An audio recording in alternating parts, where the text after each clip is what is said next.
Finally turkey vacation start হয়ে গেছে। আমাদের ফ্লাইটটা অনেক বেশি লেট ছিল। আমরা প্রায় ১ ঘন্টার বেশি ওয়েট করছি প্লেনটা ছাড়ার জন্য।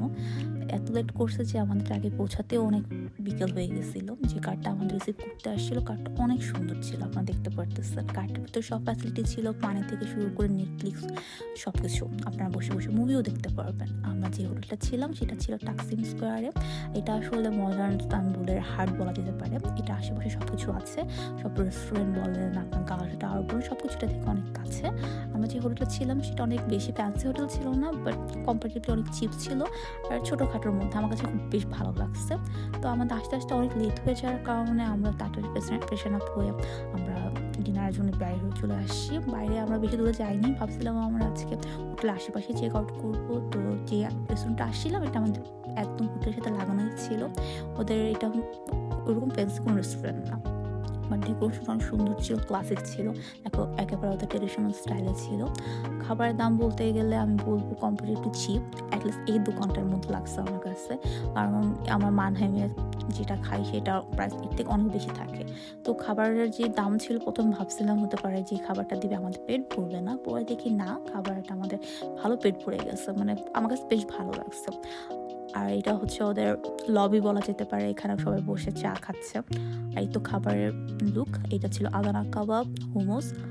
খাবারটা বেশ টেস্টি ছিল, আমার কাছে ঝালও ঠিক লাগছে, সব কিছু ঠিক লাগছে। দেন আমরা সীসা নিয়েছিলাম আর সাথে চা। টার্কি আসবো চা খাবো না, এটা হতেই পারে না। আর এই সুগার কিউবগুলো দেখে আমার ফার্স্ট টাইম আমি বুঝি নাই, একটা প্যাকেটে এটা মুড়ানো ছিল তো অনেকগুলো। ফার্স্ট টাইম ভাবছি এটা চকলেট, তো আমি মুখে দেওয়ার পরে দেখি না, আসলে এটা চকলেট না। আর চিনিগুলো কিন্তু এত বেশি মিষ্টি না। আমি 2 কিউব নিয়েছিলাম, বাট তারপর আমার কাছে এত বেশি মিষ্টি মনে হয় না।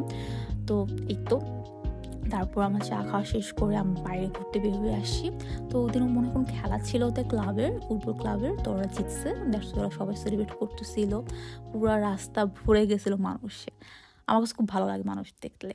আর এই তো এই চকলেটগুলো দেখলে আমার কাছে একেবারে হোম অ্যালোনের কথা মনে পড়ে। আমি যাই না কেন, যখনই আমি কোনো চকলেটের এরকম দোকান দেখি না, আমার কাছে মনে হয় আমি নিউ ইয়র্কে চলে আসছি অথবা হোম অ্যালোনের সিরিজগুলোর মধ্যে ঢুকে গেছি, এরকম লাগে আমার কাছে। পুরো বাচ্চা কালের সব মেমোরি আমার চোখে ভেসে উঠে চকলেটগুলো দেখতে। আর এই তো ওরা এখনও সেলিব্রেট করতেছে। আমরা অনেক টায়ার্ড ছিলাম বিধায় ওই দিন রাতে আমরা বেশিক্ষণ বাইরে ঘুরি নাই। আর একটু শীতও ছিল, আমি শীতের কাপড় আসলে নিয়ে নিই বেসিক্যালি, তো আমার শীত করতেছিল। তো আমরা হোটেলে চলে আসছি, পরের দিন আমাদের অনেক কিছু করতে হবে। তো thank you for watching my vlog. আপনার নেক্সট পার্টগুলো দেখার জন্য অবশ্যই আমার ব্লগগুলো দেখবেন। And thank you again watching my vlogs. Bye bye, see you next time.